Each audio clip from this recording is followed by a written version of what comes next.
There once was a girl who snuck out of her bedroom window at night, even though her mother had told her not to. She went into the forest, and at first it welcomed her with warmth and a promise of adventures. But soon, the forest seemed to grow colder and darker. The girl was afraid, and she wanted to go home. But Bramble crawled around her arms and legs, and she could not get away.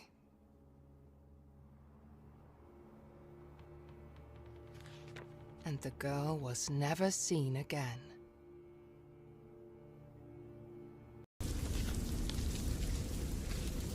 In his past life, Nervenaufreibende was a simple man that loved playing his violin. But the village did not appreciate his talent. People would frequently bully him, and the only soul that did not was a girl that Nervenaufreibende fell in love with. One day the bullying and beatings became so severe that Nervevaarende's anger finally overtook him.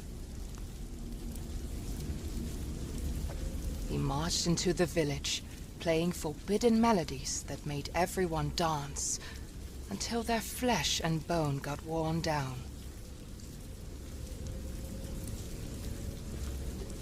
They eventually died, leaving behind shuffling corpses, still trying to dance to Nervevarende's melodies. His love was not spared death either. Devastated, Nervevaarende left the town and lived by the lake, drowning in his sorrow, where he still lures people with his deadly music.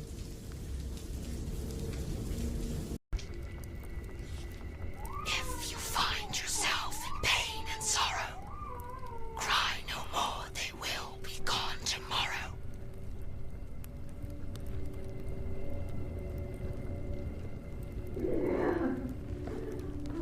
Listen to the voices of the deep, and join the wolves that circle round the sheep.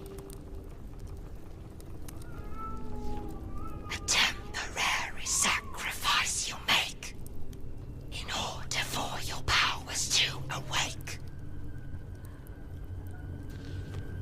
Trust in the transcendent and surrender, to be received into the arms of splendor.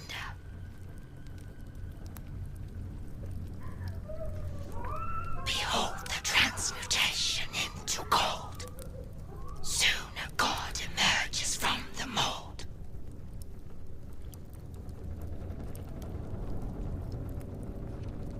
No longer human, brittle and alone. A god is reborn, seated on a throne.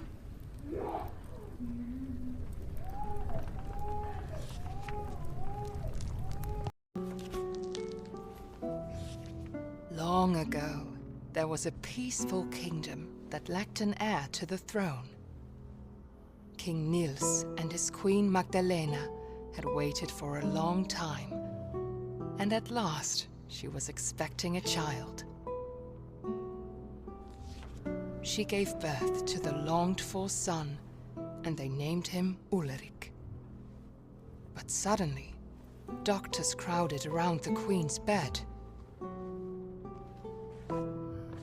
Magdalena succumbed to the labors of childbirth. The love of his life was gone. Weighed down by sorrow, King Niels approached his autumn. Meanwhile, Ulrich grew into a young boy full of life. The prince was the only thing that kept the darkness at bay in his heart. Da unten der Gnom.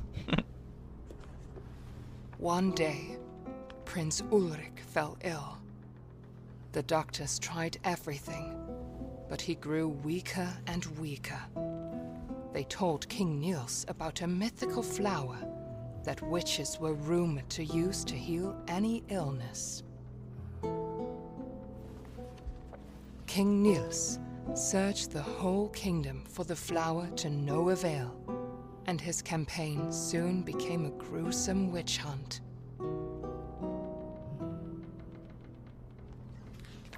His path was lined with the witches he had slain, but the flower was nowhere to be found.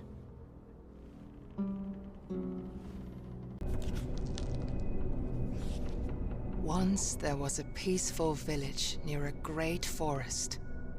One night, people began to see a beautiful woman with long dark hair lurking in the shadows during the full moon.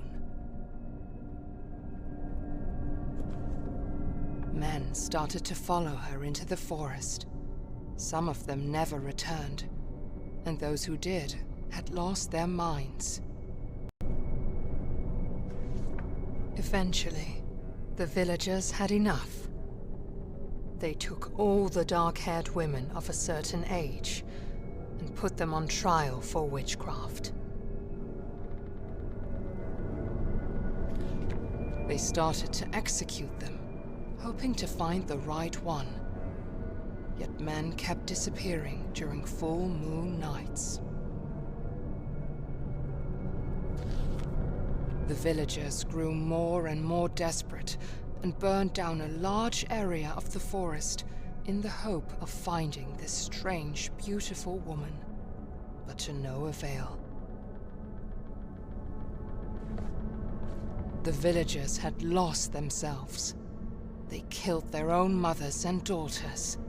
They burned down more of the forest that had served them with resources. Then one night, when the moon shone at its brightest, 5 brave men took matters into their own hands. They put on their coats and walked into the burnt forest to hunt for the woman with the dark hair. After a time, they saw the beautiful woman standing in a clearing. The men were instantly enchanted and followed her deep into the forest's heart. She was a shapeshifter that mimicked what men wanted to see in order to lure them away. When they were close enough to touch her, she transformed into something monstrous. She ripped their chests open, hung them up in the trees, and drew strange powers from their still beating hearts. And no one would ever see them again.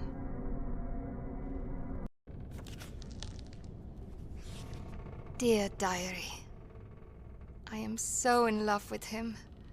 I cannot even describe it. It feels like he loves me too.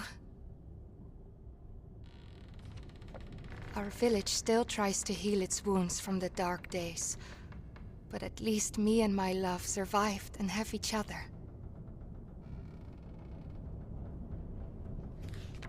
After the horrible witch hunt, we thought we were safe. We thought we would have peace, but then the plague came to our village.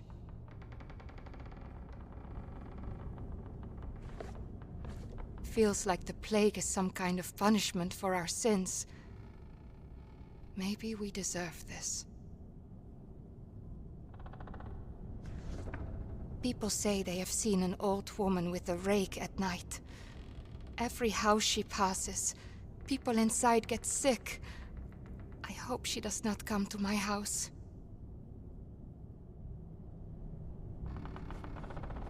Every morning, someone new has fallen ill, and shortly thereafter they die.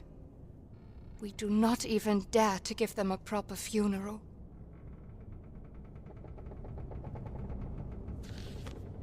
It is horrible. The dead are rising from their graves, and they eat the ones left alive. I have locked myself in the house. I got separated from my love. I wish I could be with him. I hope I can meet him in the next life. I'm out of food, and the dead are right outside my door. I miss him so much.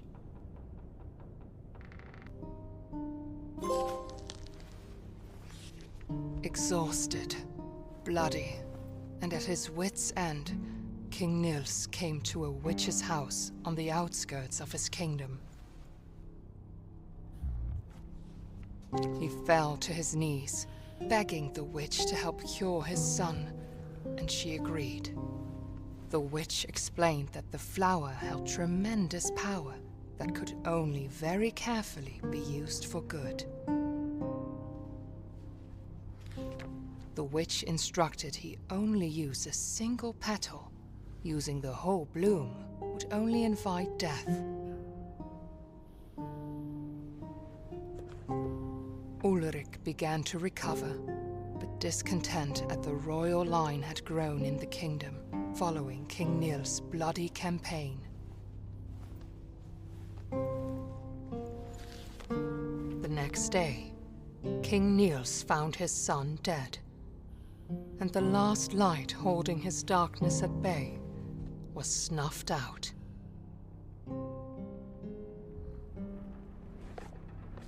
Heartbroken, King Niels turned to the bloom which had promised life, and instead saw it as an escape from his suffering.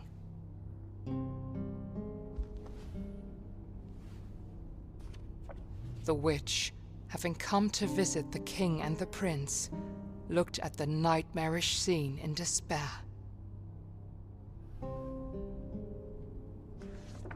She raised a mountain on top of King Niels and shackled him using the same bramble that he let loose upon the kingdom. And to this day, the trolls still feed him as punishment for his evil deed.